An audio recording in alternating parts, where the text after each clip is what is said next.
We're here today to talk about a full picture of pet health. My name is Katie Stryker. I work for Leon County Humane Society. We're here at Tally Cat Cafe with Dr. Nat. She's a DVM at Animal Angels, which is an incredible organization that provides end-of-life care for animals in our community. So super happy to have you here. I'm excited to be here. Is there anything you want to add? This is a really cool space that you have. Getting to see all these kitty cats play and have good lives and thriving, which is one of the biggest things that we're going to talk about today.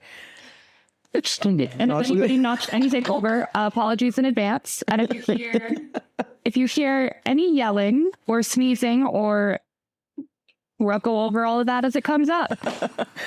So we're going to start with kind of what thriving looks like for animals. It's not just like their health, like blood work can only tell us so much, and it can only tell us so much. We also want to talk about what mentally healthy pets look like. Important. How nutrition plays a role in their health and what you can do to help with that. In fact, I think one of the first slides we have is our chunk scale. Yeah, we do love the chunk scale. Do you want to talk a little bit about the chunk scale? Of course. So what we're referring to medical wise is a body condition score, which is very important and is a good way for people as well as medical professionals to gauge a nutritional value or health of an animal just based on their body weight and their muscling. So if you see an emaciated animal, lots of ribs showing, spine showing, and this is a younger animal without any types of disease, something is going on with that baby. And you probably need to figure out a better way of nutrition and health for that baby. Mm-hmm. Mm-hmm. I think a lot of people are super accustomed to emaciated pets and like what that looks like and how that's a signal for something's wrong. An issue, yeah. But I think fewer people understand the trunk side of it is also. And that's the hardest part. Food is love. I mean, that's a general thing throughout our society, both with our pets and our people. The problem is just like you mentioned, being too underweight or emaciated in that kind of condition can be just as bad as being overweight. Both ways, underweight and overweight, bring on different medical conditions and different problems that we do need to justify and talk about. We like our fat, chunky babies. They're cute, but as much as they're cute and adorable, there are other medical concerns that we need to consider for that. Yeah, like we've got May over here. She'll probably show her. Oh, my sweet bean. She said, I'm not pregnant. She's not pregnant. I'm not pregnant. She eats her feelings. Yes. Hey, sometimes we all do that. It'd be like that sometimes. It does. I mean, and then there's so many different types of diets, and we've got TikTok talking about it all the time, throwing stuff at us. Social media. Heigl even has like a new pet food. Everybody's got I'm one. a star. I want to put a stamp on something and market it to people. Hard to know what you're going to choose for your pets. Advertising is so big in all of our lives, and it's important to kind of figure out, are we being sold something, or is it something that's more of a benefit for our animals? Cost effectiveness as well as research and backing to figure out exactly what that pet needs, so important. Right. And can we talk a little bit about we'll talk about each of like the recent fad diets, and I guess we can start with grain-free. Of course. Everybody loves a good grain-free diet. So when we talk about grain-free, specifically what it's saying is that we're removing a lot of the carbohydrates that we're used to in regards to like corn, rice, and other types of grain. So those are being replaced with something like potatoes, other starches, and legumes, which is a big thing, or bean products. So it's not that, that carbohydrate isn't there. It's just been replaced with something else with the thought of thinking that grain is adding or causing detriment to our diets and our pets. And a lot of it is kind of portioned with gluten-free, which is two different scenarios. And because a lot of people are becoming more gluten-free, it's obviously a fad, like we're going to say, for our pets, but it's not as common at all for them to have gluten allergies or grain allergies. It's there. There was a scientific study that was done with about 300 dogs. I think it was 2017. 3% of those animals actually showed up with a corn allergy. And that's out of 300. That's not a lot. And that was specifically dogs that we were testing in a setting. So not very common, but there are there. And obviously, if that's an issue, that would be a recommended diet for that pet patient. Right.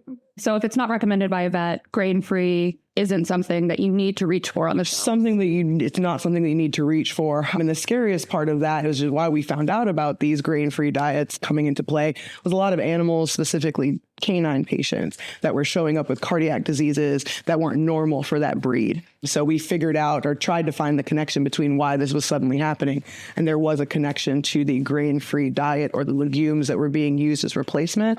We don't necessarily know the exact connection, but we do know that once that diet was corrected to a grain-full diet, those babies, luckily, their cardiac disease was reversed. So that's grain-free. That's one of the big fads that I see. And the next one that I see all the time while I'm scrolling through reels and videos and stuff is a raw diet.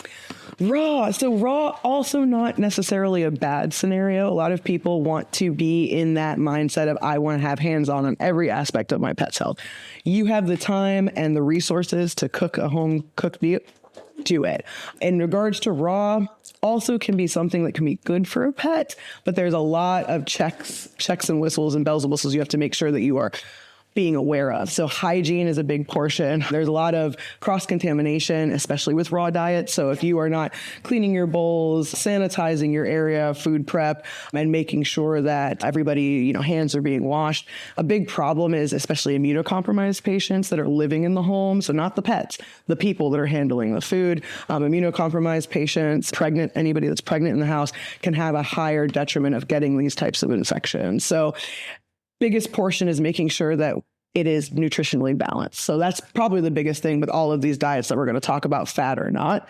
You have to have the research and have to have all the nutritional values accounted for, because, if you're not feeding nutritionally balanced diets, what are we doing? Right. We're not helping them or benefiting our pets in any way. Right. You don't want to just be giving them salmonella. Yeah, salmonella and right. And I think that it's probably also important when you're looking at raw diets. A lot of people are going to be like, well, I'll just give them raw meat.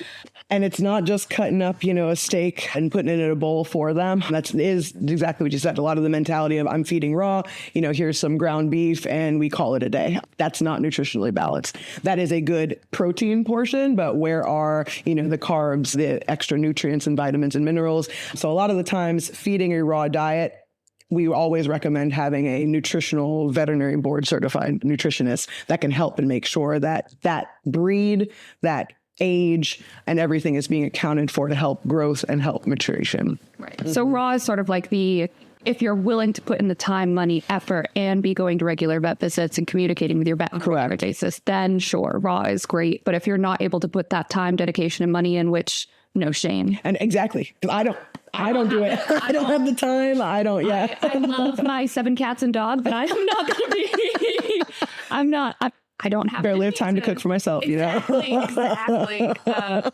Maybe once I start eating regularly for me, I will start. Exactly right. We're like, we'll figure it out, but we always do better for them than we do for ourselves. Yeah, that's for sure. And then for raw diets, one of the benefits to using kibble or canned food or something like that is that you want the first few ingredients to be real meat or along those lines, but you also, I wouldn't shy away from all of those other ingredients because those are adding vitamins, minerals, stuff that isn't going to be found in ground beef. Exactly. Alone. Yes. So a lot of the veterinary diets that we talk about, multiple brands that we may or may not discuss or that will come up, those diets are formulated specifically for growth phases, age, and breeds of pets and what they need in those times of their lives. That takes out the guesswork for you. All of that's formulated. It's nutritionally balanced. It's appropriate for caloric intake and what they need to perform their daily things. When we start to kind of venture outside of that or want to, prep that steak and give it to our pet, there's so many other things that we're kind of ignoring. Yes, they're going to eat it. Yes, they may feel full, but we're not giving their body what it needs to be the best and to perform what it needs to do on a daily basis. Right. I think of it as when you yourself are choosing to go vegan or vegetarian. Yeah. It's the opposite of it, but it's the same. Are you just eating broccoli? No, you're eating other things and having different sources of protein and your body. And you'll know if you're getting sick or if you're not gaining weight or maintaining weight that you need to, then adjustments need to be made, just like with our pets. Exactly. And then what would you recommend if somebody is concerned about what their pet is currently eating, if they have questions?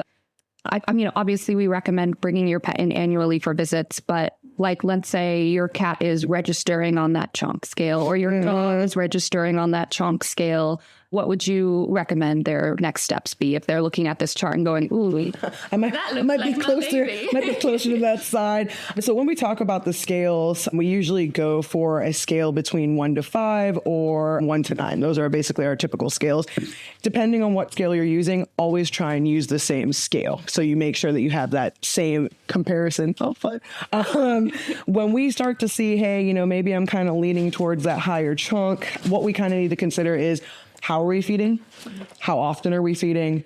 And then we can kind of also talk about what we're feeding. Because sometimes, especially when I'm talking to clients about diet and health, we have a chubbier baby. I kind of find out that, yeah, we're free fed and we just leave food out and he just munches all day long and we're not playing, we're not having an activity. There's things that we can do to justify how much we're eating, to how much exercise and actual calories that we need. Each cat or each dog, even in one household, is going to be different. Right. So you have one baby that could eat their kibbles, lean and happy, and is very active and energetic. And then we may have another baby that eats the exact same amount of food, but is a little more chunky, a little more laid back, a little more sedentary. So obviously those two lifestyles are going to need two different amounts of caloric intake to keep and sustain life. Right. And I think a lot of people focus first on diet and then everything else sort of it's like, like you said, maybe they're free feeding, the food's out, and that works in some situations, but it's definitely not the ideal. Like the cat cafe, we've always got food out, but we don't have food out because it is the best thing that you can do for your animal.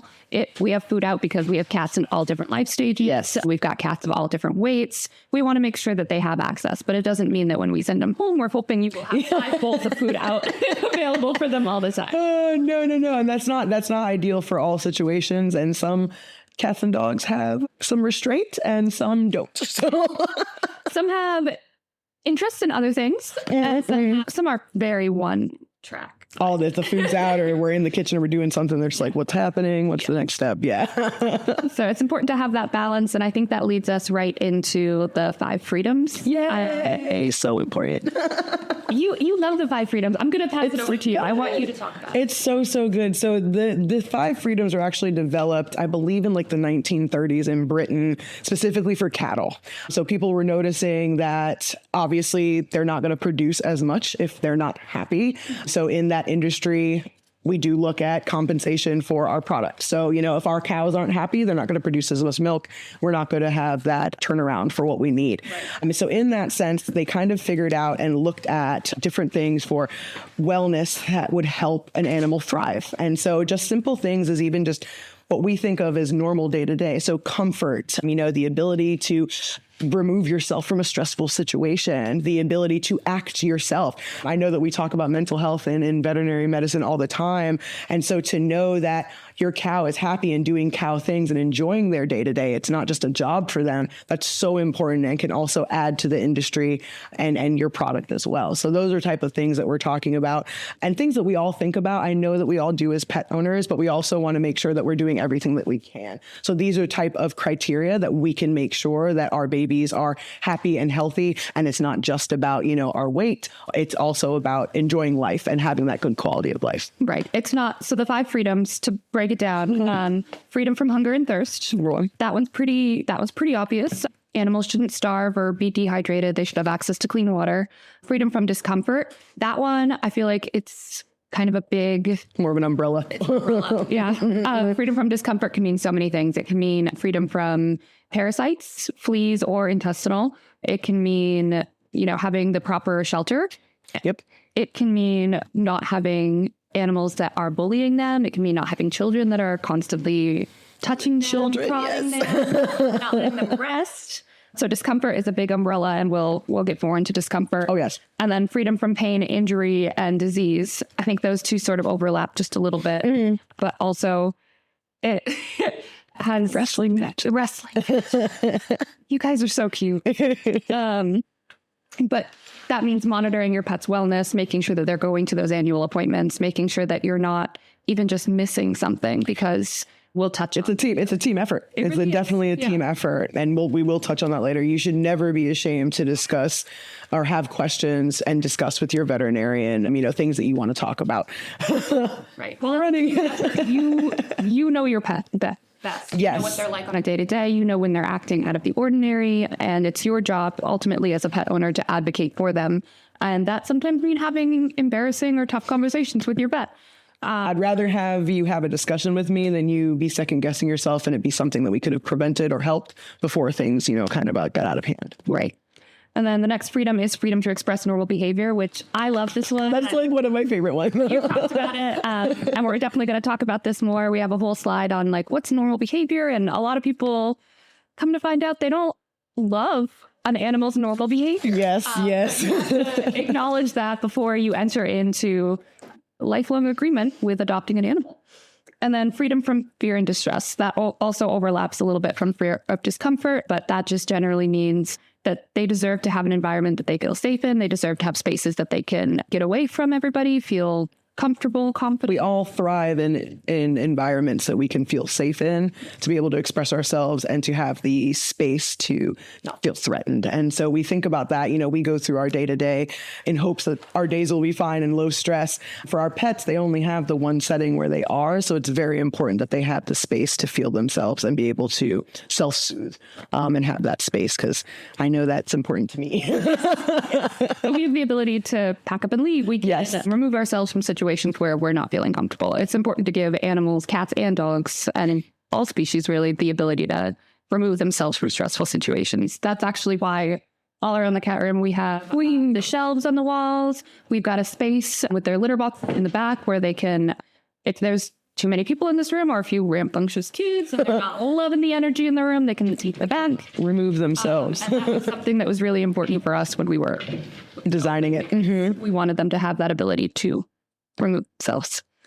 And then I guess we will circle back. I want to talk more about freedom to express normal behavior because it's my favorite. And I think it's one of the less, easy to understand freedoms, because I think that it takes a little bit of understanding of animals to just know what exactly that means. Behavior capabilities. I know a lot of people usually think, okay, food, water, shelter, check, we're good to go. Yeah.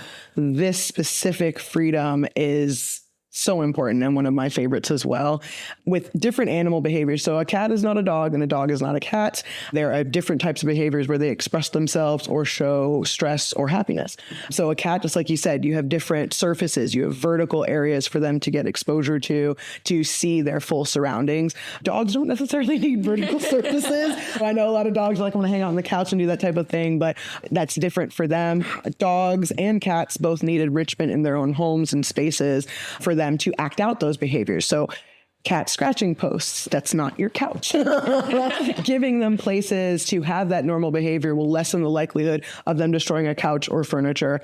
And a lot of people, think about cats just being, they're destructive. You're not giving them an outlet to be able to have that normal behavior, because that is normal for them. The normal grooming behavior to keep their nails clean, keep their nails short and sharp for what they need to do. If you give them the outlets, I don't know if you hear, but we got a scratcher happening over here now. There's multiple surfaces for them to scratch and feel that behavior. Also a way for them to mark and scent things. That's theirs. That's their safe space. So that's so important, but that's a normal cat behavior.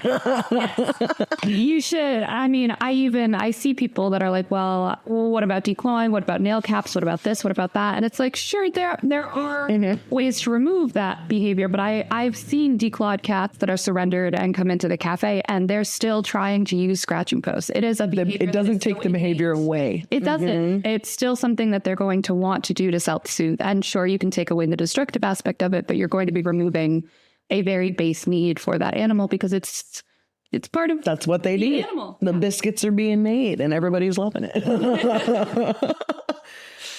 And then for dogs, I think a lot of people get frustrated. I see we're going for a walk, but they're not walking. They want to stop and sniff everything. So sniffing is such a big thing, especially for our older babies or babies that aren't as mobile as we want them to be. So just talking about being in a stroller or a wagon or just sitting outside in your front yard and getting them to get the sniffs. Oh my gosh, it makes their brain work, get all those triggers going, lights up all those portions and actually stimulates them as if they were going for a walk. So when you have the dog that can walk and you're going on that walk, give them the time to sniff. Obviously, we're not going to sit here for 10 minutes to sniff in the one spot because we are here to walk, but that is something that they are acting out in their own behavior. They're smelling that message from the dog that was there before. They're able to mark and scent things, and it's so important for them to do that. So if you're just pulling them away, yeah, they're actively walking, but now we're kind of cutting off that behavior of I'm sniffing and I'm knowing my environment and seeing the map in front of me. And mental stimulation is so important too, especially that's because a mentally stimulated pet can be a tired pet. It can be a less destructive pet. A bored pet. That's where we get the bigger problems. That is where we get the bigger problems, where I have people coming in, saying my dog is destructive and I don't know what to do. And then we find out it's a highly athletic breed that stays home for 11 hours a day while the parents are at work. That's not shaming anybody. No. You have a pet, you're loving the pet, but you have to kind of justify, why did we eat the couch when we're not getting the exercise that we need? So that's a lot of times behavioral issues and things come up, especially in my field, people coming and talking to me. And then we find out, hey, maybe we need to get some routines, which we'll talk about too, but get some walking, get some exercise, tire that baby out. And then maybe we won't have as many incidents of destructive behavior because they're just trying to figure out their own environment and what they need to do. So, because there's normal behaviors, but I wouldn't necessarily say that destructive behaviors are normal. I would say destructive behaviors are a sign that something in our routine needs to change. And, we're not talking about, I ripped up my little toy and then we moved on. We're talking about, dogs can eat through walls, chew furniture, rip up garbage, things like that. So setting up a good environment where they can be safe but still have fun is so important, and is a balancing act, but it's doable. It's definitely doable. Yes. And I think a lot of people will say, I don't have time to commit to this. How much time would you say? If you're going to break down into maybe 3 times a day, what you do in the morning, what you do in the afternoon, and how you relax and unwind. It could be simple as 10, 15 minutes, 15, 30 minutes, depending on what the activity is. Because at the same time, you're not trying to overstimulate them. You're just giving them an outlet and a point in their day where they have a specific routine that they're doing. So do you have to take a dog on a 5-mile walk? No, that's not something you have to do. Now, if you're coming at me and you have a herding dog or a working dog and we're living in an apartment, maybe we do need to schedule those 5-mile runs because they have different needs and different energy levels. It's not as intimidating as it needs to sound, but I do understand even with our own routines outside of our animals, it can seem intimidating to be I'm going to change one thing. Change can be hard, but change is doable. Yes. And especially if it in the long run helps you from destructive behavior, stress with your animals, because that relationship definitely is strained when you come home and your couch is now in a million pieces. Yeah. But where were you for that amount of time? What could we have done to kind of help that baby get a little exhausted? 20 minutes on a walk, then I would spend 20 minutes cleaning up a destroyed couch. Yes. That is definitely me. I come home to my babies and there's, toy fluff all over the place and they're napping and I'm like, that's a happy dog. That's okay. There's destructive and then there's just normal behaviors. And I think that sometimes people are like, why did I buy this toy just to have them ripped apart?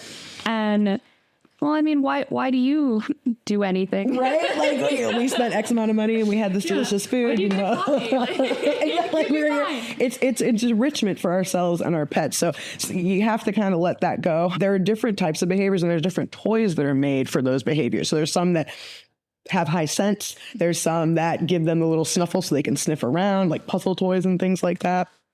But there are also destructive behaviors that they need to have that outlet so they're not eating things they're not supposed to. So when they get those toys and the stuffing and they have the squeakers and they're going in there trying to get the squeaker out and they're pulling the stuffing out, that is an inherent, I want to do that dog behavior that is normal. And we're giving them an outlet to do that in an appropriate, safe way, versus having I don't have any toys or I have no outlet. And now I'm going to the doors or the walls or the bedding or things like that. And that's when we know, just like you said, we need to change something in our routine to figure out how we can have a better work-life balance with our pets and ourselves. And when we talked getting ready for this discussion, you brought up a thing that I forget about all the time, but it is such a good point. Rotating. Yes. Oh, rotating toys. So as much as people say, we need to buy all the toys in the world and everything's so expensive, I get that. So there are select toys that I will have, and I'll have them on rotation. So I have several toy boxes that my pets have access to. And what I'll do is, as I see them playing with things, I'll kind of remove some toys, put them away, wash them, do what we need to do with them. Sometimes do a little surgery, sew things back up. And then once we're having the one toy box out, usually over the month, I'll kind of slowly start adding things in and taking things away. And then it's a rotation. So it's always new to them, even though it's a toy that's from like a year ago. They're like, oh, it's different. It smells different. Now I got to put my scent all over it. It's a fun way for them to have a toy that that they like, but then introduce it as if it's a brand new thing. Now, obviously, there are some pets that are kind of like, I still want something new here and there, but you're also saving your pocketbook, but then also still giving them the stimulation that they need. And you pop in, a dollar store, toy. It doesn't have to be anything, especially if you know that your dog has that behavior where they just want to rip it up and poof it out. You don't have to spend $20 on a toy. You can go to Walmart, dollar store, anything, you spend $1.50. Sure, they blew it up in 3 seconds, but they had a good time. Yeah. You spent $1.50. And we move on. And there's even cheaper ways. I mean, like a paper towel roll. Oh, I love me those. So I collect toilet paper rolls, paper towel rolls. I have a couple friends that know that I do this now, so they'll actually bring me bags of them. And when I did a lot of shelter work, especially in school, that's an easy way, because Kongs are expensive. Yeah. Do we like Kongs? We do. But Kongs are very expensive, especially in a shelter setting, to say, we have 100 dogs, we need to buy 100 Kongs. Mm-hmm. You got 100 paper towel rolls, you got 100 toilet paper rolls, you can fill those babies up just like you would a Kong, freeze them. They eat the whole thing. Cardboard is digestible. We're good to go. And then you don't have to worry about foreign bodies. They're happy. It was a cheap solution and everybody got their enrichment and play for the day. So I love me some cardboard. I definitely do. And gives them that behavior where they can, rip things apart and be happy, and then easy cleanup for everybody. I love them because they're even good for cats. You can take one, you can fold up the edges, you can fill it with treats, and you can pop a couple holes in it. And then they roll them around. So you made your own little puzzle toy. You do not have to spend a lot of money to make animals happy. You really don't. You don't. You usually get in trouble when you spend the money and they're like, what's that? Especially with cats. They're like, I like the box. Yeah. The box is great. And I mean, there's nothing wrong with putting a box. Not at all. And that's a great way to be rotating too. You've got the box. You can put a few new scent items in it. Oh yeah. You have to be careful. You don't want to introduce anything bad, but you could even take some leaves. You could freeze them. You could put those in the box, and then that you don't have any. They got all their enrichments and they're throwing things around. Oh yeah. And then speaking of cats, they do love the outside, and that's a normal behavior for cats. And we're moving towards indoor only because that is safer for the environment. It's safer for wildlife. It's safer for your animals. They have longer lifespans. They're at less risk of getting hit by cars. Hit by cars is a big thing. Being attacked by other animals. I've seen that too. So, I mean, there's lots of benefits to keeping your cat indoors, but a lot of people are going to say, well, my cat likes it outside. Do you have recommendations for how we address that sort of type of enrichment and addressing that innate behavior that is healthy for them to have, but in a safe way? So very important, depending on where you're living or what homestead you have. So sometimes it's a space scenario. A lot of big popular thing now are catios. So an enclosed space where they still have exposure to outside, but it's safe. They're protected from outside animals. Outside animals like birds and things are protected from them, but they're still getting the smells and still getting the exposure. Some can even be as awesome. I've seen some that were built where it's like a hole that's through the main wall of the house, and then it actually goes outside so they can still get, the grass feeling under their toes, but it's still all incorporated and screened in. Those can be expensive, especially when you hire somebody to put those in. So in that sense, if you have access to, an area you can walk your cat or your dog, harnesses. So safety. We always want to be observe our pets in the environment. Don't want to have anything come to chance. So something training like a kitten or a younger animal, sometimes even the older ones can get used to it too, to harness train. You could walk your cat outside and you can have that enjoyment with them to go on walks and explore safely. So they can still, climb a tree or do anything with you, but they have that harness to you. So you're able to keep them safe, because sometimes cats do climb higher than they expect and then they get stuck and then, we're having more of a problem. But I like to encourage the exposure, because that is a natural thing for them, just like we said, but want to make it sure that it's safe for everybody. Right.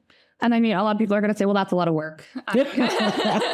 But it's honestly, if you approach things with your animal as bonding experiences and not just effort that you have to put through and put in. We're gonna have to get over that. If it's too much effort, or if it's something that you feel that isn't necessarily for you, then we kind of have to justify what's the appropriate pet for your lifestyle. Right. And if your cat's not asking to go outside and it doesn't seem like they're happy sitting in a windowsill, they're not scratching at the door, they're happy inside, I think a lot of people are like, well, no, they want to go outside. Outside is cool. We want to look out the window. We want to see things. Lots of action happens outside. Our pets, and as well as ourselves, our eyes are trained for movement. So we're looking out a window. We see a bird. We see a squirrel. Yeah, we're really interested. Doesn't necessarily mean that they're like, I want to go outside. Right. Sometimes you have cats, you open the door and they look outside and they're like, that's not for me. But I see people where their cat is like that and they're like, no, we've got to get them to go outside. And then now we're freaking them out. Now it's like, what are we doing? So you kind of have to justify what is appropriate for your pet and your lifestyle. But even to that extent, when we have the open windows, sunshine, things like that, putting bird feeders outside of a window, they have really cool, like suction cuppy little hammock things that you could put on a window so they can still see outside, still get the warmth from the sun, but still are safe and capable of still getting that enrichment, seeing those things happening. But we don't have to worry about hit by cars or predators or anything like that. So still giving them the good feels, but safely. And like we talked about, sometimes mental stimulation can be just as good. Okay, yeah. Walk. So watching a bird doing that, and then they do the chittering, and you're like, they're on it. They're getting the same enrichment as they would if they were to be outside, but now they're comfy and safe and getting everything that they need. Exactly. Yeah. So I think that we've touched a lot on freedom to express normal behavior. I also want to talk a little bit about not cats and dogs. Fair. I think people are like, well, I can't really commit to a cat or a dog, so I'm going to get a guinea pig. I'm going to get a ferret. That's easier. I can just go to Petco. I can go to the store. I can bring it home. But use the E word. It's not easy. Every animal has their own unique set of needs, and you should really be looking into like what that looks like. I know people that will go out and they'll get an animal and they'll come home and they'll find out that animal is nocturnal. Yeah. It doesn't want to play with you during the day and it keeps you up all night. Mm-hmm. And that's great if you know what you're getting into and you're prepared for it and that's what you want. But if it's not what you want and you get this animal that isn't built for you, isn't built for your lifestyle, isn't a good fit, then you've put yourself and a living creature into a not so fair situation. And that can happen all the time. And the biggest thing that you said, research. It's so important to do research. Everybody wants to have a pet or wants to have that bond with an animal, but it's not necessarily a lifestyle that's for everybody. So if we don't necessarily have the time, and it's not that you need all the time in the world, but if you don't necessarily have the time with that specific type of animal, be it a ferret, a cat, or a dog, guinea pig, anything like that, reptiles even. It's a whole, oh my gosh, it's a whole other scenario. It's like an easy, it's like, oh, yeah, it stays in, and that's the biggest thing. Yeah, they're much more intimidating. The prettier the reptile is, the more intensive the care is, and it's different. Their whole body system is different. They're cold-blooded, all kinds of things like that. So when you think, just like you said, oh, I'm going to put my rabbit in its kennel, I'm going to put my snake in its tank, and then I can just go because they're easier. Yes, they're not easier. They just need different things, but sometimes it can be an easier adjustment with a rabbit or versus a dog or a cat, depending on your lifestyle. So there's always maybe a better route to go, but I would never use the term as loosely, not that you did, but as loosely as say, oh, well, this is easier than that, so I'm going to go with this. I don't think any pet should be rated as easy or beginner level or anything like that. I mean, like, look at beta fish. Yeah. People say that's an easy thing, but that just means you're probably not giving it the care that they actually need heated water. Yeah. People don't know that. Everybody just sees them kind of having this setup. They do. They thrive. They thrive with their heated water and things like that. When we see them in, the pet stores, I don't want to say anybody's name, and we see them in their little containers and they're kind of just looking at us. They're not happy. So when people get them and realize, oh, they, need a heated water, they have special things and filtration systems and everything else, then you have a thriving, happy beta fish, and it's different. It's different. There's a difference between getting by and thriving. And I think a lot of people, I mean, like we talked about here, they free feed here. because that works in a rescue environment. That works for a pet store to have them in the tiny little cups. That works for them short term. But I think a lot of people go in and they see animals living a certain way and they think, okay, this must be what they need. That's what it is. Yeah. Or even like I went to the shelter and I got a dog and the dog was in a kennel. So anything is better than the shelter. Anything I'm able to do. Now we're just stuck. Yeah. And like, it is important to live within your means and to provide for what you can with what you have. But it's also important to know what thriving looks like and what is the ideal. And like you said, research is so important. And I think a lot of people, it's almost like a pride thing. Like if I have to research, then I don't know. And I've had animals my whole life. Oh yeah. And I grew up with animals and I hear that all the time. And I'm still learning. Every day. Every day, more information is available, more products are available, and we'll get into that. There's no shame in being open to learning more and providing a better life for your pet. It's ever evolving. And there's no shame in learning something new and adjusting what you've done. Because in the moment, we're all doing what we feel is appropriate or what we feel our pet needs and getting a little bit of knowledge to say, hey, maybe there's a better way that I could do that. That's not judgment. That's not anybody coming down on you to say you should have known this. You know now, and we're adjusting and making the changes. That's the biggest thing. It's always evolving. Even with my own pets, what I know medically, even with my degree, there are things that I did with pets growing up that I was like, I could have done that a little better, and that's the thing. Take that learning scenario, take that information, and then do better the next time. Yeah. And that's part of life. I mean, none of us are the same people we were 5 years ago. Not at all. Pets aren't the same pet that they were 5 years ago. We can grow and evolve together, and that's okay. That is okay. I don't feed my pets the same way that I fed them when I was in college because I was eating ramen noodles. College Natalie is different. I like to grow as a person and I like to grow as a pet owner, and there's nothing wrong with changing, and it doesn't mean that you were bad in the past. Not at all. There's always room for growth. We knew what we knew then, and now we know what we know now, and we marry both sides and we figure out what the best scenario is. Yeah. And we get as close as we can to thriving the best that we can with what we have. Every day. Every single day. Since we've already talked about the pet stores and like what you can get there, not just animals, there's lots of products there, sort of the same as when we talked about food and nutrition. There's all this stuff in front of you and it can be really overwhelming, and you can think, oh, should I be buying this? Should I be giving this to my pet? Should I be doing this? Do you want to talk a little bit about what you can get at a pet store versus like your vet? It can be so overwhelming walking into a lot of the pet stores and local pet products retailers, because you walk in and there's just aisles and aisles upon aisles of stuff. And you're like, I didn't even know, like, am I supposed to be giving this supplement to my dog? A lot of the times the workers that are there are knowledgeable or have, some information in regards to what they sell and what their products do. It's always so important with any pet that you have, reptile, pocket baby, cat, dog, anything, that you have a relationship with a medical professional or a veterinarian to have those conversations like we're even having right now, that safe space for you to be able to like, hey, I just went through a store. I had a couple of questions about some items and some products. At least getting that input from a medical professional is very helpful and letting you understand. So in the sense of over-the-counter products for our pets, there's so much information on the internet. There's so much things that you can get over the counter, but you kind of have to justify, is this something that is appropriate for my pet? Or is this something that I kind of need to be like, maybe I should seek some medical knowledge? So there are some benign things that you can find in pet specific stores that can help with things like mild GI upset, maybe we have a little bit of loose stool. We're talking like probiotics, things like that.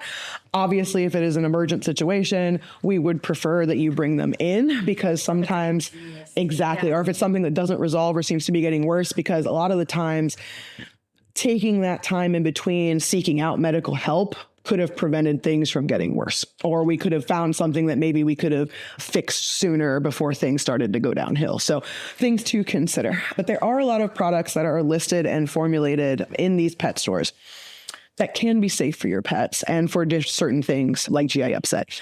The thing is the products and the formulations of those over-the-counter products are not as strong or as potentially effective as what you would get from your veterinarian. Let's go. Also, things to consider, those products are not necessarily going through as much intense testing as the products that are veterinary specific products, which are only sold through vet hospitals. So a mild little GI upset, you get some probiotics from the store, everything's resolved, your pet's fine. Outside of that scenario, we start a probiotic or an antidiarrheal from a pet store. Now we're vomiting. Now there's blood in our stool. Now we're not eating. That's not a let's go get something else from the pet store. That's a let's go ahead and seek out medical professional help because that baby could be dehydrated or have other issues that we need to address in a hospital setting. And those over-the-counter medications aren't necessarily going to benefit that. And sometimes treating symptoms is not going to address the main problem. So symptomatic, you could clear up something where vomiting or diarrhea go away, hooray, but they pop back up a few weeks later or something else happens and it's a continuing cycle. Something might be going on that we need to address. Right. And you never want to overlook something like a blockage, something that you think is just a little bit of tummy upset, could be something serious, and you don't want to let anything go on for too long, because that could be the difference between saving your pet's life and being able to fix something and not. It could also be the difference between, a couple $100s and a couple $1,000. That's there too. I think people tend to try to save a little bit of money up front and they pay for it in the end. And it happens all the time. Knowing what I know, sometimes I can get around and maybe go a little further than I would want some of my pet patients and pet families to go. But that's because I have certain knowledge that may not be as obvious to the typical person. Right. But we're here to teach. We're here to learn. It's okay to learn. Yeah. And then we've covered a lot of the things that we wanted to cover today, which is awesome. And then I also want to talk about, since we're already sort of talking about issues with diarrhea, vomiting, physical changes with your pet, and when that means that you have to go into a vet, how to monitor it, when it's time to say, let's go in. I would probably not wait longer than a 24-hour period, depending on what we're seeing is going on with our babies at home. So, if your pet decides that they don't, want to eat, or maybe are a little sluggish outside of, repetitive vomiting, which could be a worry with a foreign body.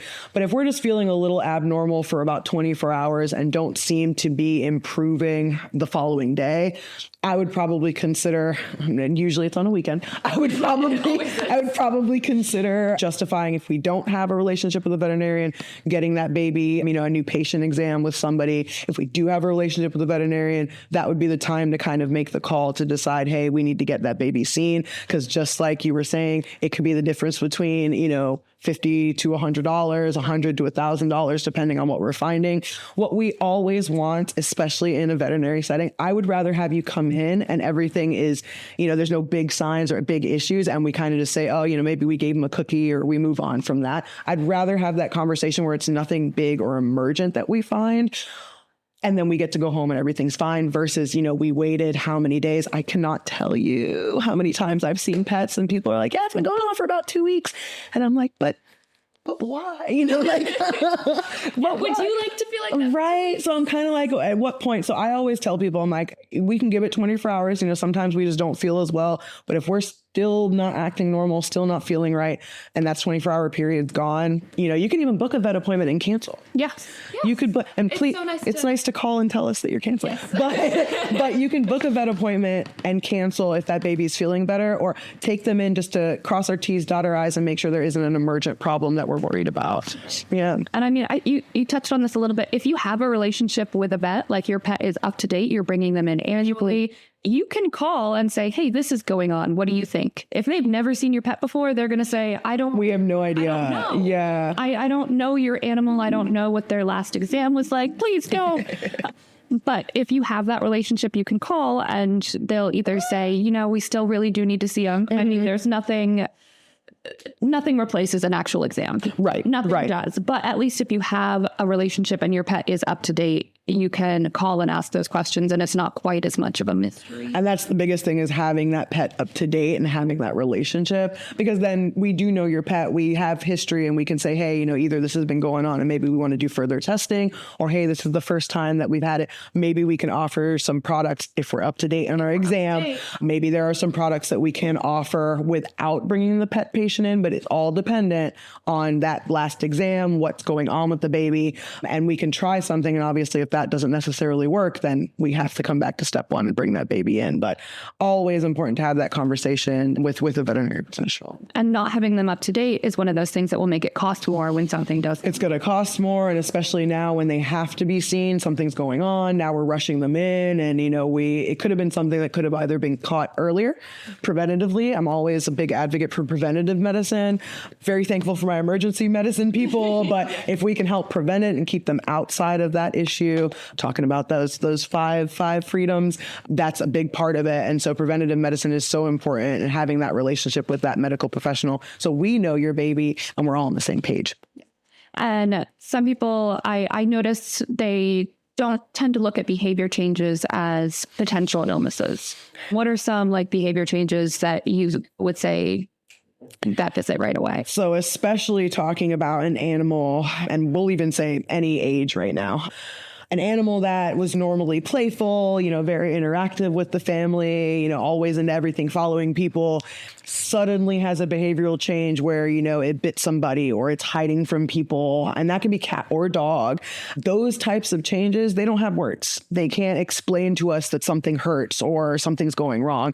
The only way that they can let us know that there is something happening is potentially an aggressive behavior. I put my quotes up because they're not being aggressive. They have given you signals most likely to be like, please leave me alone. Yes. And then we're kind of concerned. And then it's a swat or a bite because now we've kind of approached them or backed them into a space that they don't feel comfortable. But a lot of times behavioral change is just like that. Sudden onset aggression, anything along those lines. If our baby was perfectly fine, could be an indication of pain or something that's lacking that we need to kind of address. And I think that it's true if it's a sudden onset, but I know people that are like, my pet's always been like this. They've always been kind of grumpy. And it's like, well, have we done the... Is there a reason? Yeah. Yes. Have we taken the steps to make sure that nothing's going on? Because great example in the cafe right now is Growler. He's now Long Boy because he's not Growly. But he came into us as Growler. And he came in with that name. And right away we were like, why did we choose Growler? And come to find out, he had a past injury. He had been hit by a car at some point. Everything had healed as well as it could have, but it had left some arthritis symptoms, even though he's a young cat. He's 2.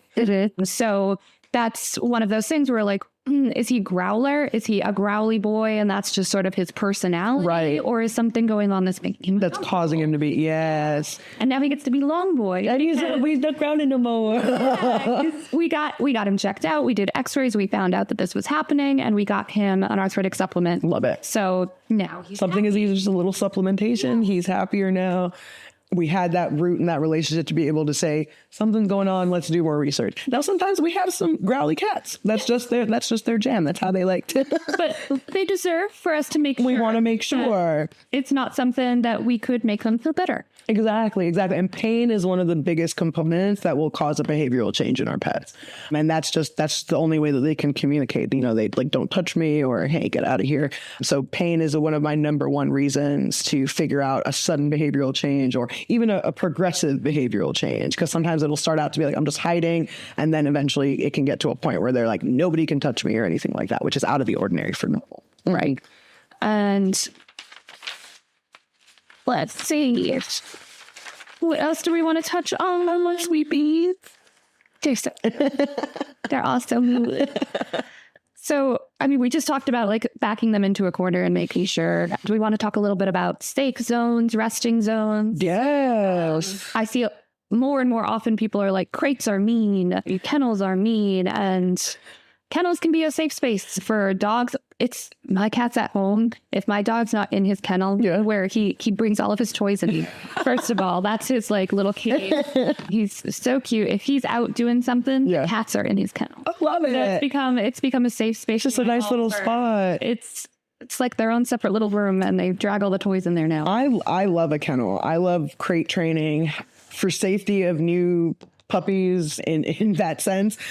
All of my dogs have been crate trained. Usually when they get to be about 3 or 5, then we kind of open up the whole house and it's like, you can be out when I'm not home. Yes. Obviously, they're not in the kennel all the time, and that's probably why people feel kennels are mean. If you have a dog in the kennel all day, yeah, that's not nice. appropriate use. That's not the appropriate use of a kennel. But my dogs and all of my dogs that I've had, even in my lifetime, the kennel was used as a training ability, a place to keep the pet safe, especially when they weren't supervised or unable to be supervised, and also gives them a space, a safe zone, like you said, where they can go if they're kind of like, y'all are doing too much and I'm going to go take a nap over here. But it's still in a space, at least my kennels are still in a space where they're in the general environment. So it's not meant to be used as a punishment or meant to be used as a space between you and the pet.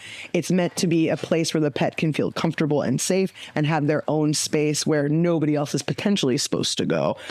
Kids and other things, sometimes you obviously are watching everybody. But if that is a space where you feel that your pet has secluded to because maybe too many things are going on, obviously we don't want to then follow them and be like, what are you doing? What's going on? Because they're trying to disengage and say, hey, I need a little bit of time, and we need to respect that. Right. I talk about social media. I see people being like, isn't this so cute? And they've got a picture of their child in the kennel with the dog, and the dog is making that face, the whale eyes, little side eye scenario. And they're like, isn't that so cute? He's doing a little side eye. My blood pressure and I'm just like, no, like I can, so when we see those videos and it's, the cute baby and, the dog, and it can be so hard because I can see the cues that the pet's kind of like, I'd rather you not, could you please stop? And then they show the video where he's lunging at somebody's face and now it's the dog's fault. Yes. What's wrong with my dog? What's wrong?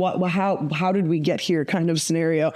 There's so many videos on the internet like that. And so it's important for us to understand their body language as much as it is important for us to give them their space. So if you put a pet patient in a position where the only thing that they can do at this point now is use their teeth or their claws, we've put them in that position. They didn't create that scenario themselves. They didn't have a space to go that they felt safe. They couldn't reclude themselves from a stressful situation. The only thing they now have is, I have to use my teeth and my nails because you didn't pick up what I was putting down, right?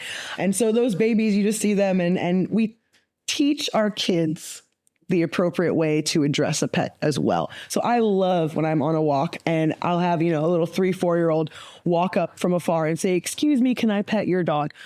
Oh, I'm just like, please, I don't even know where your mom is. And I'm like making sure I'm finding the parent, like, is this good? Okay, good. But I'm like, thank you. And I always have that conversation because you're setting your pet and your babies up for success. Yeah. To know that consent is important. Yes.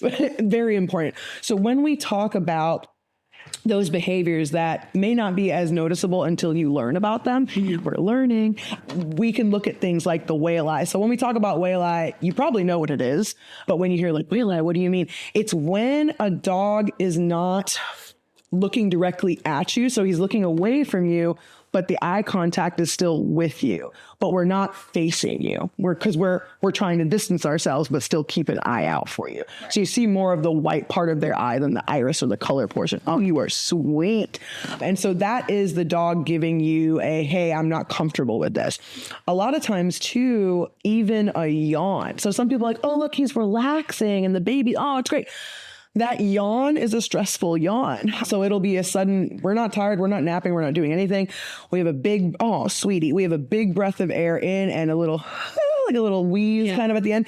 That's stress. I'm not comfortable with this situation. Then we start to kind of escalate and say, oh, I got a little lip curl. Oh, what's going on? We've had several signs before the lip curl. Okay.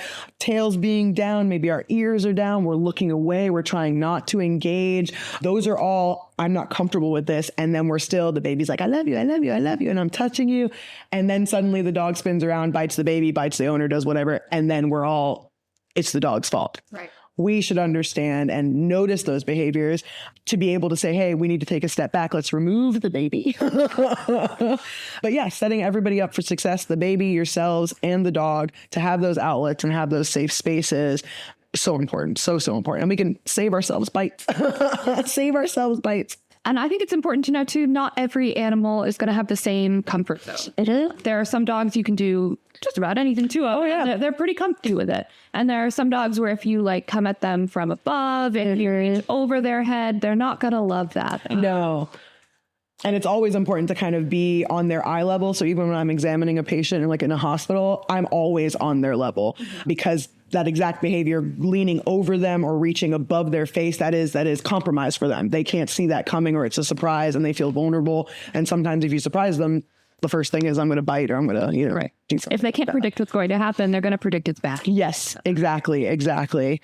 Setting them up for success, coming in for happy vet visits, things like that, where, you get a cookie, you walk away. Good times. Those are good things. And I mean, even at the cat cafe, we try to put cats here that love people, that love that interaction, love that time. But we have a sign right outside that says, just so you know, cats still have their teeth and still have their This paws, is their environment. and they are allowed to use them. This is their space. They live here until they get adopted. Everything in here is for them. Mm-hmm. So I'll have people come in and they'll be like, that cat is mean. He scratched me. And I'm like, well, what were we looking at? Like his body language? Did we approach him when he probably was turned away? Oh yeah. Did we surprise and suddenly we're like, yeah. There's lots of ways where you can approach a cat incorrectly. Like obviously this cat, he is consenting to be. He came into it. Yep. He came up here. He sat down.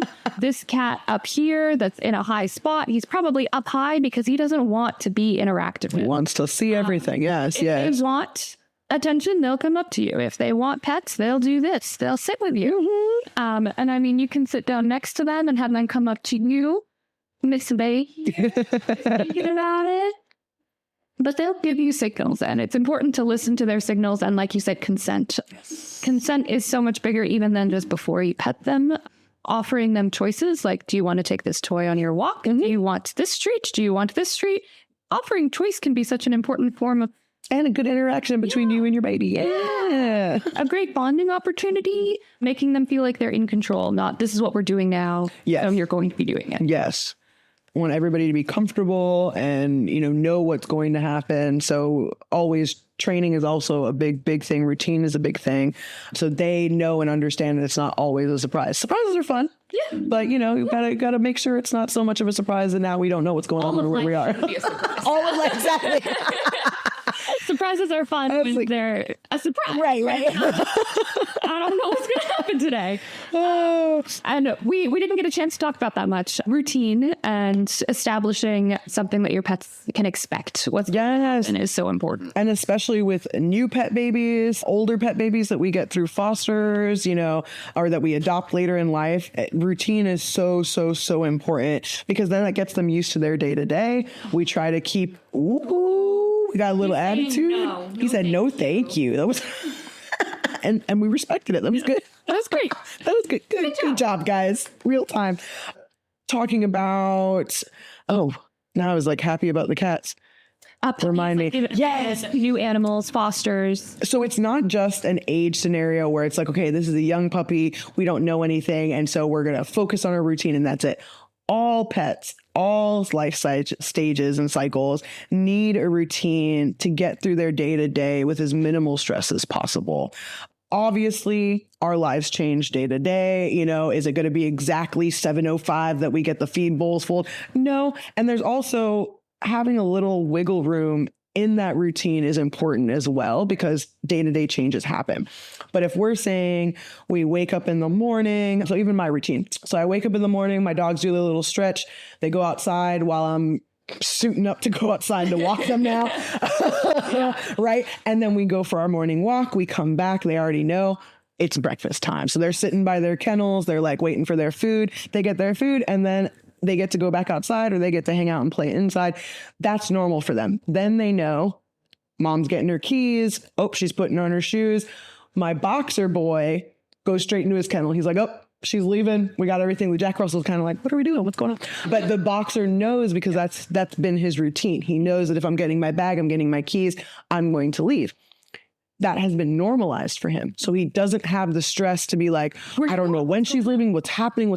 He knows as soon as I do those things in that order, I'm going to go, he's going to be safe and comfortable. Now he also understands that when I'm planning and we're going like out in the trail or we're going to go kayaking or something. Yeah. If I open the garage and put the car out in the driveway and I don't have any of my work stuff going on, suddenly he's like, we're going somewhere. And that's because he made the connection. She's not dressed to go to work. We got leashes on. Oh my gosh, we're going for a car ride or doing something. And that's all routine. Yeah. So he understands, and he also understands when he's not coming, but it's not as big of a hit that if I just change it up every day and he didn't know like, oh, are you going? Are you going? What? So he has it to understand that this is the steps that go through if mom's leaving. And that's so important, especially for a lot of our high stress dogs or attachment dogs, where they're just like, I have no idea what's happening when you're leaving, when you're coming back. We set up routines like that, even as simple as I sit on this chair and put on my shoes. Yes. That can give them something to be like, okay, I'm getting ready. Mom's going to leave, but I'm going to be fine because, I either have my Kong or we have our exit routine. That's actually a big thing for a lot of stressful pets. So if we keep them on a routine, they have a general basis of how their day is going to run, aside from hiccups and things that could happen. But they know, hey, mom's leaving. She's going to be back. When she comes back, it might be dinner time. We're going to get dinner. We may get an extra walk. When we start to kind of deviate from that, so, oh, sorry, baby. So, I wake up in the morning and suddenly I just leave. I bet my dogs kind of be like, what's going on? I guess I'm okay with this, but we missed a whole level of what we were supposed to do this morning. And to them, at least with my babies, they wouldn't necessarily be as upset. They would have questions. But a lot of times, a lot of pets that don't have a routine with that up and down, with that unpredictability, it does cause them stress and they don't know how to deal with it or how to handle it. But I mean, that would stress you out. Like, let's say you had a roommate or a spouse and normally they wake up in the morning, they have a cup of coffee, do their thing, it feels great. Then they could put on their shoes and they go. If you woke up in the morning and they were just racing out the door, you'd be like, what changed? What happened? Was there an emergency? You'd be just as concerned. And I think a lot of people, they don't view their pets as being deserved that sort of explanation. And no, they we have full-on conversations. Like, my pets know exactly where I'm going to be. They love you. They're invested in like where you are, what's going on. They're part of your family. And that's one of the ways that you involve them in your family is by setting that routine. Yes. And especially for a young puppy or even a young kitten, having those outlets and those behaviors and that routine, being fed at a certain time, we're having playtime at a certain time. As they age, because they had that set routine, as they age, they can better acclimate to changes in the day-to-day. Yeah. When they have no rhyme or reason to what's going to happen or how things are going to go, any sort of little hiccup or anything in the day is going to be way more stressful than if they're like, oh, I think this is how it's supposed to go. Everything's fine. We'll figure it out. And it's adjustable. It's not, this is the way that we're doing it. We're doing it for all of their life. Yeah. I change my things and my routines as my pets get better. So now this year was the first year that they've gotten to be free roaming in the house when I'm not home. So, but the kennels and things are still out because they still sleep in them and go there for their safe spaces. You don't have to think of your life as having to be the same every single day. Not at all. Anchors in your routine and your life. So anchor them into feeling comfortable and confident. Mm-hmm. So, and like the first 3 months that you have an animal, I mean, that's when they are like really adjusting. And that is when your routine. 333. Super important to have that routine in at least the first 3 months. You want to keep those anchor points throughout, but it is very important to have in the beginning when they're still getting. Because they're trying to figure out they're trying to figure out their new environment and talking about that 333 rule, 3 days to kind of get settled, 3 months to actually feel like this is their new, or 3 weeks to get accommodated to where they're going. And then 3 months to actually feel settled in that new environment. So I know a lot of times, especially people that may not have done a lot of research for their new pets, but we're learning that they'll get this puppy or kitten and they're just like, what is going on? I don't even know what's happening. I didn't know that these behaviors were things that they did. And then there's no routine or no rhyme or reason to anything. And then that leads to openings for behavioral issues and attachment problems and just not overall learning when you could have set them up for success. Set yourself up for success. That's important. And like creating these anchors and these routines is step one. I see a lot of people where they're like, I think I need behavioral medication. I think that we need to put them on this. I think that they're just too much. where you could start with offering. Oh yeah. I've had some patients or some clients come in and, we got our new 8-week-old doodle something. And they're just like, he's too energetic. And I'm like, but he's an 8-week-old puppy. And they're like, can we give him some calming medication? I'm like, you're going to walk him for 10 minutes every morning. Oh, I'm not sure if I can do that. Well, we're going to start there first. So either we're going to make the space for the exercise and get a routine going. Because we can medicate things as much as we want to medicate things, but did the dog learn anything? Did the cat learn anything? And now we're just kind of drugged. Exactly. Is it actually a problem? Are we looking for issues with like behavioral training or maybe a pain response or something like that? Or is it just the fact that we need an outlet for our energy because we're a young baby and we're just trying to figure things out? So we have those conversations. Are we allowing the freedom to express? Are we knocking out the puppy behavior? Like, do we get the zoomies and now it's just too much for you? Well, maybe the doodle. It's a crazy baby. I know. Oh my gosh, it is funny to kind of learn, but this is what we're here for. This is what we want to do. And information is there. And we are there. And we're there. We're here. We're here. Answering questions. Resources. If you're feeling lost or you just got your pet home and you're just not sure what to do, there's Jackson Galaxy for cats. Oh, yeah. What are some good like dog ones if you're looking for some dog? I'm not in like not Caesar. I know. I was like, I can tell you right off the bat, that's not the person to do. There's a lot of good training videos. Sophia Yin, a very awesome veterinarian. It's all about positive reinforcement. There are some old school training where it's, you have to be the dominant one and you're the alpha and you're here to show it. But dogs don't necessarily learn that way. And especially if you're posing them with a fearful response for when they're doing something that you don't want them to do, now they're just focused on the negative side. When we talk about positive reinforcement, we are reinforcing behaviors that we want positively and not engaging with the behaviors that we don't want. So the behaviors that we don't want aren't being reinforced, right. But the behaviors that we do want to reinforce, you get a cookie, you get told you're a good boy or girl. That's positive reinforcement. It's not a fear-based correction model. Right. And that can be so simple. Your dog runs up to you and is jumping up on you because they're excited that you're home. Yes. That's a pretty normal behavior, but it doesn't mean that you have to go, you can just refuse to engage. And then when they go, oh, mom doesn't like that, they sit, they get a treat. And that's the thing. You set them up for success where they say, okay, I'm really excited to see you. Oh, but mom, turned around or she disengaged. What am I doing wrong? I'm going to sit. Now we're getting all the pets. Oh, I'm supposed to sit. They have to be able to make the connection. All animals learn in a different way. Some of them learn a little faster than others, but we have to give them the connection for them to understand. As much as I do believe that my pets understand English and listen to everything that I tell them, they do not speak English. They associate words with behaviors. Mm-hmm. So, you could train your dog to sit, but tell them squirrel. It doesn't matter. The squirrel, I'm sitting. As long as they're consistent, you could train them to do those behaviors with any word. It's just making sure that there is a consistency to it and that they have a focus to what you don't want them to do and a behavior to replace the behavior you don't want them to do. If you're just, yelling at them and just stop doing that, then we didn't give them any direction. Exactly. We didn't give them any direction to how they need to act. Right. And that's where, a lot of people kind of lose their drive or their want to kind of train their animals. But it's just the fact that we have to train them the way that they learn, not the way that we learn. Or people jump right into tricks.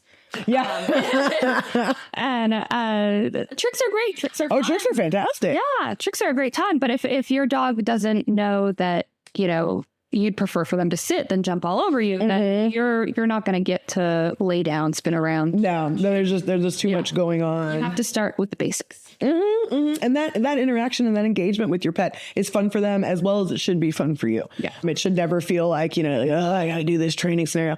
It should be something that's fun. And if it feels like it's a daunting position for you, let's have a talk with, a veterinarian to give you better setup or give you more knowledge of what you can be doing. A local trainer. Local trainers. Mm-hmm. Yeah. And a lot of the pet stores do offer quick little kind of puppy classes where it's just, more socialization than anything else, which is also a really big thing for our pet babies. Or where you got the animal from. Cat or dog is always going to be happy if you've got questions if you reach out and say, what do I do about this? Where the animal came from is always going to be happy to reach out. Oh, yeah.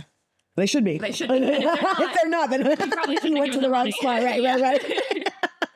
They should always be open, but it's a learning experience. And just like you said, it's always evolving. Each pet's going to be different. So I know a lot of people can kind of, I guess, feel a little regretful. Sometimes they're like, oh, I had this dog, his best dog ever. I got the exact same dog, and it's not the same dog, because it's not.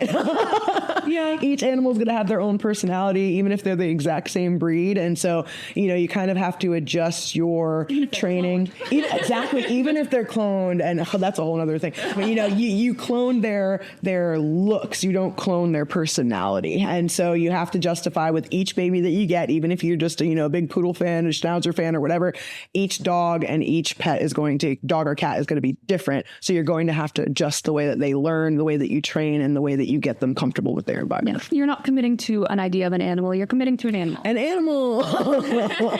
And they're all different and lovely. Different. Oh my gosh. They're all cute different friends. But that's the cool thing. I mean, you might get a cat that likes to play fetch. You might get... Yeah. Everyone has their own special little things. And the fun thing about being an owner is you get to find those special little things. You do. And find the little niches and little differences between the babies. Yeah. And all the different breeds, because they're different. Different personalities.